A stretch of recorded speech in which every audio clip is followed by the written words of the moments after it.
questo di Europa non si parla più,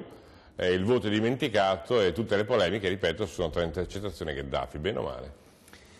Male perché l'Europa è importantissima, è una fonte di grandissime opportunità, abbiamo tentato di dirlo in tutti i modi. C'è stato più di qualcuno che, utilizzando il voto europeo, ha tentato di dare un significato nazionale o locale o altre cose del genere, una prova di forza,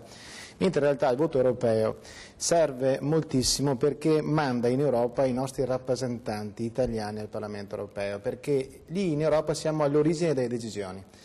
E quindi più che utilizzare il voto europeo per altri significati è il caso di capire quanto importante sia essere presenti da protagonisti in Europa.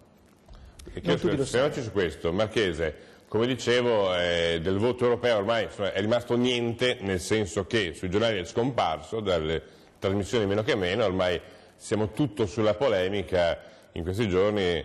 la visita di Gheddafi e l'opposizione che impedisce che parli al Senato, grande polemica poi sulle intercettazioni che rischiano addirittura per la prima volta a mettere insieme le tre opposizioni. Che non lo riceve perché arriva in ritardo, c'è un po' di tutto insomma. Mi pare che centrodestra e centrosinistra sulla questione Gheddafi si siano largamente divisi con orientamenti diversi, con critiche a me paiono giuste, cioè, era giusto o è giusto chiudere una partita della questione libica, poi magari un po' più di tatto nell'ospitalità che già aveva ricevuto con grande onore giustamente dal Presidente del Consiglio come capo di Stato. Forse il Parlamento è un luogo un po' diverso in cui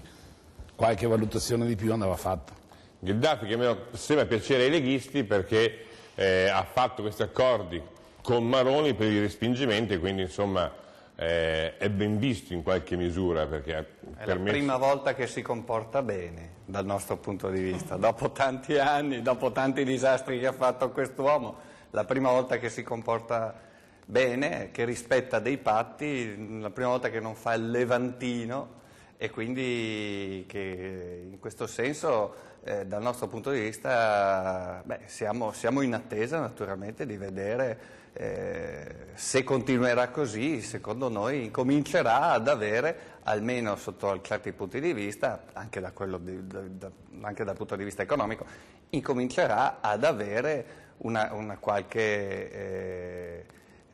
qualche rispetto, ecco, delle cose. Poi rimangono problemi gravissimi naturalmente per quelli che sono i diritti umani, per quella questione che ha detto anche sulle donne, che ha detto lui stesso, ha riferito lui stesso come la donna deve fare una sua rivoluzione culturale anche all'interno della propria società, e quindi insomma è la prima volta che si comporta bene. Criticarlo proprio la prima volta che si comporta bene non ci sembrava bene.